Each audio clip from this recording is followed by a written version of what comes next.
Coach Corey Wayne, and this is my video coaching newsletter. And the topic of today's newsletter is going to be if you stop dating your woman. Definitely not a good idea, and I've got a really kind of a sad, tragic story about this guy. Met his wife, love at first sight. It was fucking magical. It's just easy and effortless, just like you see in all those sappy romantic movies. Storybook romance. They got married.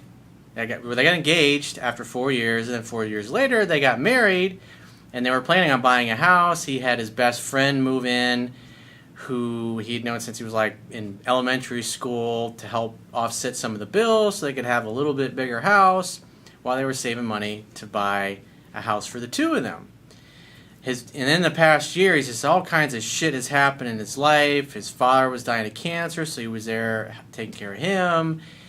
His mother obviously was very distraught over the loss of her husband, and so he was helping out his mother. And he's got a sister, apparently has a learning disability, and he got focused on taking care of his family and just assuming that everything would be fine with his wife or his relationship. And then he noticed things were a little off with his best friend. He was kind of grumpy all the time, wouldn't talk to him. And then, of course, he finds out that his best friend and his wife are in love, and they run off to go live happily ever after. And he's thinking, my wife and my best friend are betrayed by the two people closest to me. It's like, what the fuck happened, dude? He's like, I understand that she fell out of love and why, but it's like, I don't get it. Is she fucking crazy? I mean, what the hell? Help me out here. So I have a quote that I wrote on this topic, and I'm going to go through his email to diagnose this, because this is the biggest problem like that I see in my coaching practice, like guys that are in long-term relationships. Like, I mean, it's like 99% of the time, the guy stops courting, dating his wife or his girlfriend, just assume she's going to be there, everything's going to be fine. The woman tells him, hey, I'm not happy, you need to do this, you need to do that. And most times the guys just dismiss it. Oh, you're being unreasonable. Oh, it's just a little while longer. The next thing you know, she either leaves him or he finds out she's having an affair. And then the guy's thinking, I didn't see it coming. So we're going to go through this because this is the type of experience that every guy should pay attention to and learn from, because if you're going to be in long-term relationships that are going to last for several years or longer, this is the mistake that most guys make. And by learning from other people's mistakes and fuck-ups, hopefully you can take it as a lesson and prevent you from going through, obviously, what's got to be excruciating pain. You lose your father, you lose your best friend, you lose your wife all at the same time. It just sucks. So I have a quote that I wrote, and then we'll go through the email. And the quote says, if you don't date your wife or girlfriend, eventually some other guy will. Guys who struggle in long-term relationships typically make the same mistakes. After several years of being together and living together, they get caught up in work, life, or unexpected challenges and start treating their women like roommates who will stick around no matter what. This causes women to feel unloved, unappreciated, and unwanted. Women typically will protest and try to communicate what they need, but many men just take them for granted, tell them they are being unreasonable, ignore them, ask them to be patient, and nothing really changes. Eventually, the women fall out of love and either end the relationship or start a new one with someone else who makes them feel special the way they once did. Predictably, the men are shocked and crushed once their women are gone and say they never saw it coming. The courtship never ends in a relationship. Women know that if a man really truly cares, he will continually show her through his actions by continuously dating and courting her, even when life is difficult or full of challenges. So let's go through his email. He says, hey coach, I've been following your work for a few months now, and I am on my third read of your book. Everything makes so much sense now, and whenever I feel down or defeated, I read your book and I watch your videos to get me positive again. Thank you for that. You're the man. Well, I'm glad my videos bring you some peace. As you can probably guess, I stumbled onto your work after shit hit the fan. Pretty much most people do. Most people that come to me, they're not here because things are going great in their life. They show up because something is fucked up. He says, well, I met my ex-wife 8 years ago, and when I did, it was love at first sight. As you said in a video of yours, this is a very real thing. I've experienced this several times. Most people never know what that's like. It'll only be a fantasy. It'll only be something they see in TV or in the movies. They never get to experience it in real life. And it really is fucking magnificent. When you meet somebody and your eyes lock and you just feel like you've known them forever, like that person is there for you, and you start talking to them and you start getting to know them a little bit, and you find out all the things you have in common. It's so obvious why you met. Like attracts like, and it's a beautiful thing. And I wish everybody could get to experience what that is like, because it really changes you forever. You're never the same again. He says, everything was perfect. Everything we did and felt was in sync. I was almost 23 and she had just turned 19. She was my first love. We decided to get engaged 4 years into the relationship and married 4 years later. We took our time, as a piece of paper saying we were married wouldn't change how we felt towards each other. Train's right on time. As time went on after our engagement, we became complacent as we moved in together. It wasn't a bad thing at first anyways.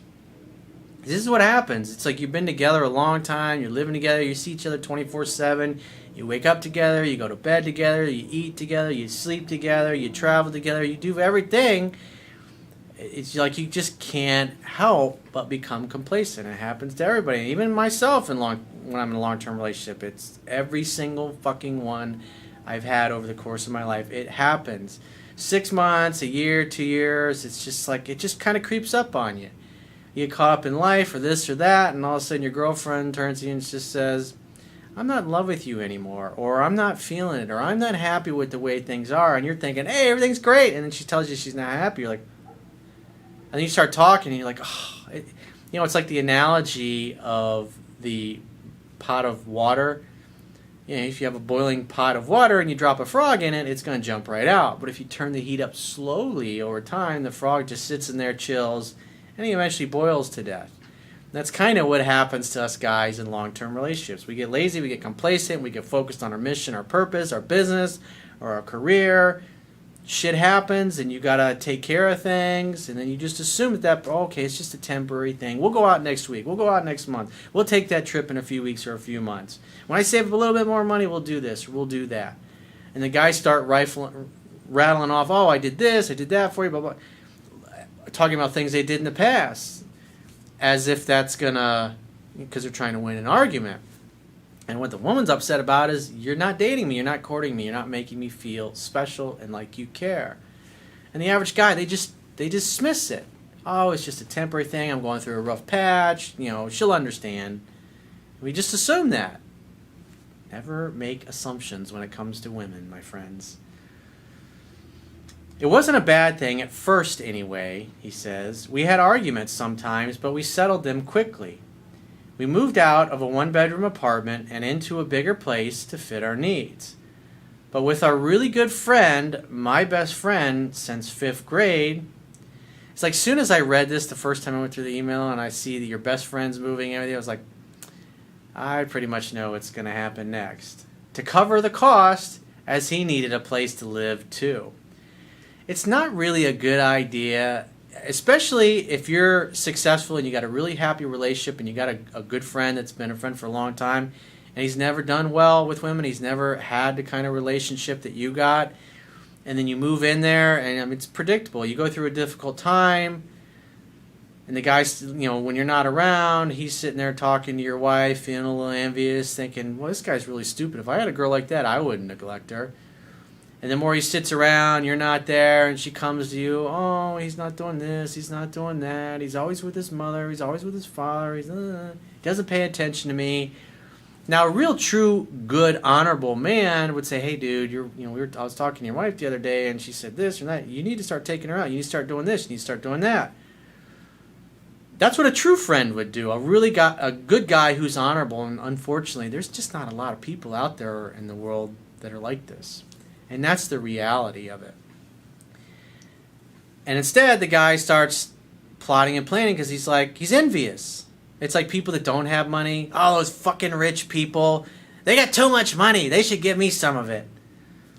It's just human beings naturally, when they don't have something that they perceive they want and they believe they can't get it, or they feel like life has dealt them a shitty hand, they start wanting to take other people's shit.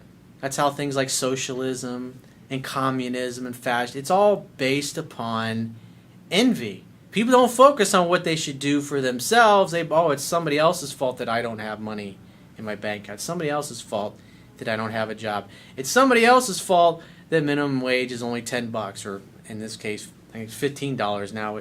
I just heard California passed it. It's like, that's not going to solve the problem. And when you look at an economy, when the money supply shrinks, in other words, when banks aren't lending, the economy predictably contracts. But what you see in the media all the time, it's just constantly pushing envy. Like our whole society, it's just envy people that have more than you. Envy people that are more successful than you. And the reason that they're more successful is because they rip somebody off. So you can understand in a society like ours where it's just constantly this narrative of envying what other people have that you don't have. And it's not your fault that you don't have what you want, because those damn rich people or those damn people that are super good looking, that's why. So you got to take what they have. And it's like you push that meme enough, and it's like you get somebody like this guy's friend who's really a fucking snake in the grass. It's like, I got a raw deal. This best friend of mine, this stupid idiot, he doesn't know what he's got. And the guy's like, I'm going to save her from this bad marriage. I'm going to save her from that shitty best friend that I got that doesn't appreciate what he has. And it's like, it's predictable what happens. One of the things that when I was in the construction industry that they taught us, I was what was called a project engineer, and it was our job to facilitate things getting to the job site. Because in the construction industry, people continuously fucking lie. Oh, those materials, I'll have them there on Friday, no problem. I'll have an extra 20 laborers there, no problem. They'll be there tomorrow. And what we were taught was when somebody tells you they're going to do something, you have to presuppose that they're unreliable. You have to presuppose that if they say their stuff's in the factory being manufactured and it'll be here in such and such a date, it's like what Ronald Reagan said, trust but verify. So we were taught to literally hop on a plane and go to the factory and check these things out to make sure, because otherwise if this shit doesn't show up when it's supposed to, it could delay the job. And when you have liquidated damages clause, and especially like when you're doing a Disney project, you don't turn Disney projects over. The liquidated damages will fucking put you out of business, so you have to get the fucking job done. And that was what our job was to facilitate things. Somebody tells you something, just assume they're lying to you.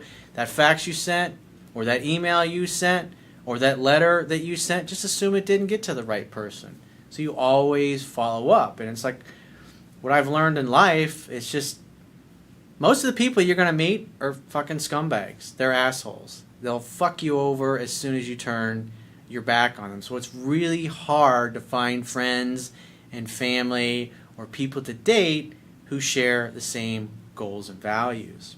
So you got to keep that in mind when you're in a situation like this guy is, and he's got this dude, it's his best friend, who obviously is single. Maybe he's not very good with women. And it's like, you see what happens. It's like a train wreck in slow motion. You just know that it's not going to end well. So he says, everything was great until a year before we got married, which was the second year of our lease. We were planning on buying a house the next year, just the two of us. But my father became very ill with cancer, and in a short time, he passed. Well, that sucks, dude. Sorry to hear about your dad. I was by his side the whole time, and I put my relationship on the back burner.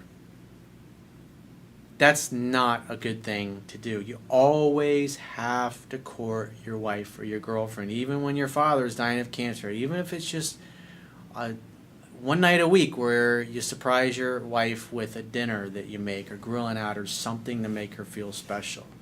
And she'll really love you even more for that because she'll think, you know what, despite the fact that his father's dying, he's got this guy going on, he's got that going on, he took me to dinner the other night. And she's going to gush and tell her girlfriends all about that. And they're going to be, oh, he's the perfect guy.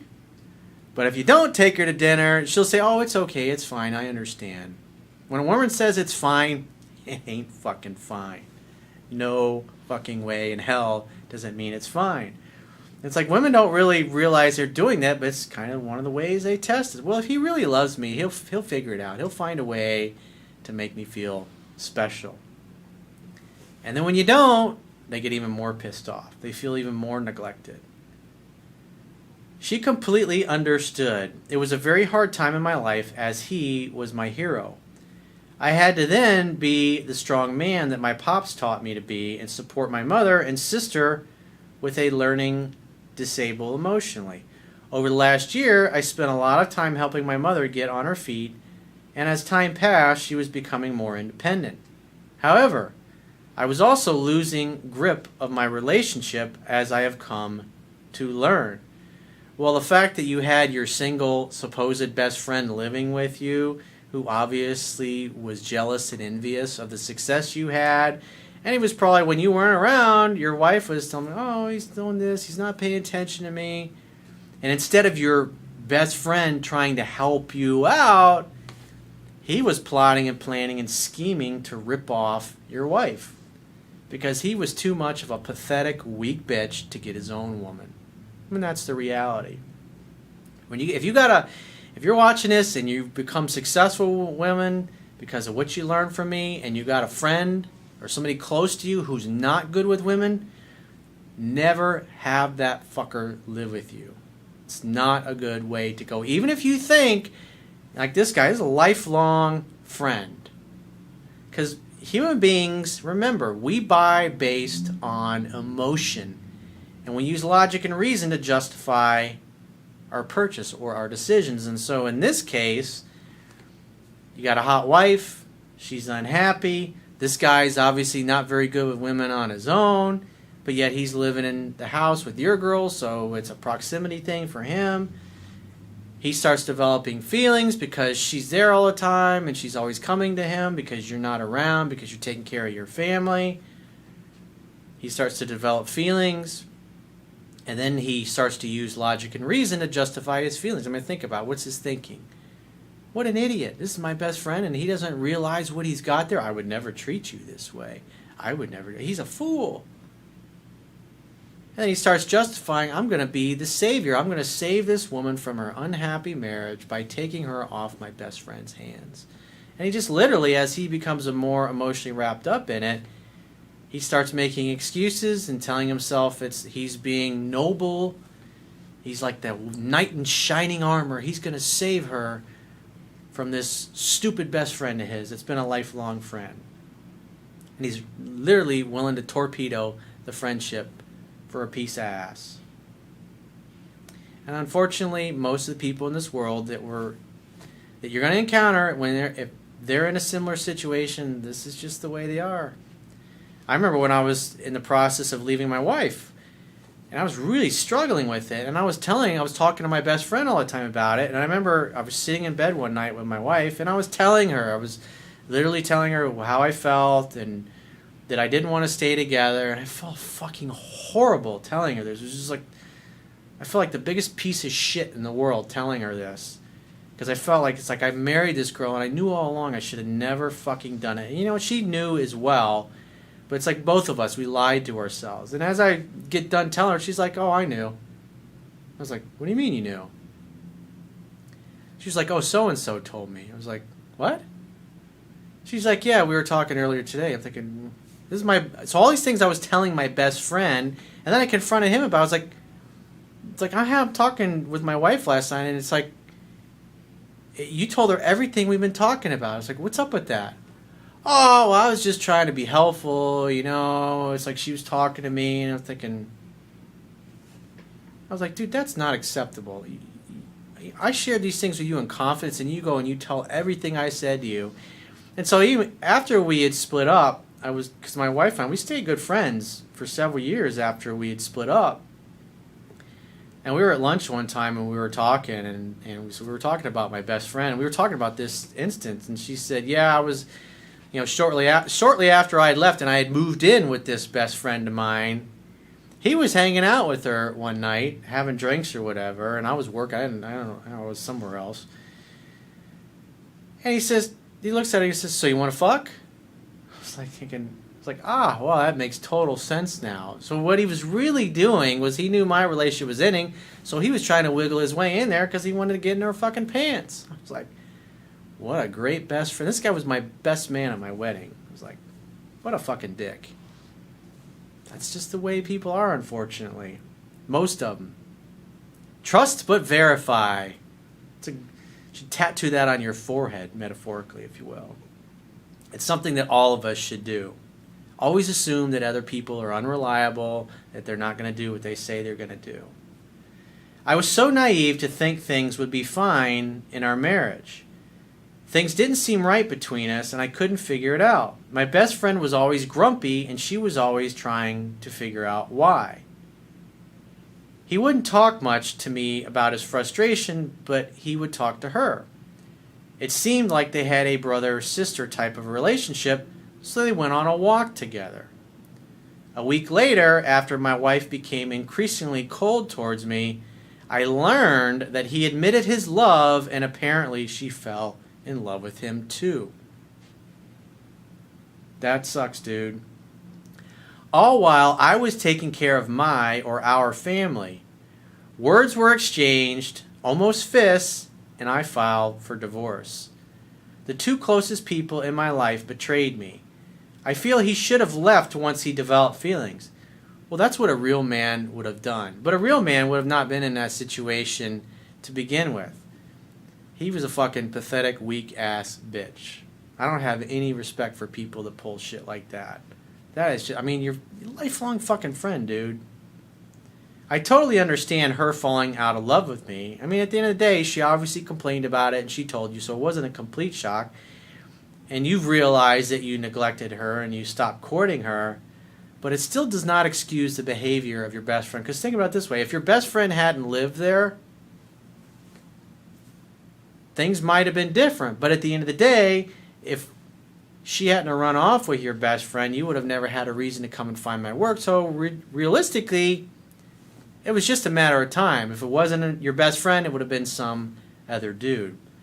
And that's the way life is. It just blindsides you with shit like this. And it causes you to start searching, and then you find a YouTube channel like mine, you start reading a book, and you fill in a knowledge gap that you didn't even know you had. He says, everyone hates them, including his family, for what they did to me. They are together and didn't wait for us to be divorced to get together. The worst part is that she was keeping in contact with my sister, who doesn't understand what's going on. She's 37 but can't grasp the complexity of the situation. I asked my ex not to mention me in their talks and to be loving towards her. Over Christmas, she sent my sister a gift card and a note saying to call her to get together and go shopping with the card. My sister called and asked for her to call back. I told my sister to let her make the next move. My ex never did call her back. So she sends a card, says, hey, give me a call, I'll take you shopping. So she calls to go shopping, and then she fucking blows her off. He says, is she crazy? No, she's just selfish, and unfortunately, if your wife had integrity, if she really had a strong sense of right and wrong, and she was a really super good communicator, she wouldn't have done this, or she would have left you and ended the marriage, and then maybe later on started dating your best friend. But it just tells you, at the end of the day, when emotions get involved, it really doesn't fucking matter.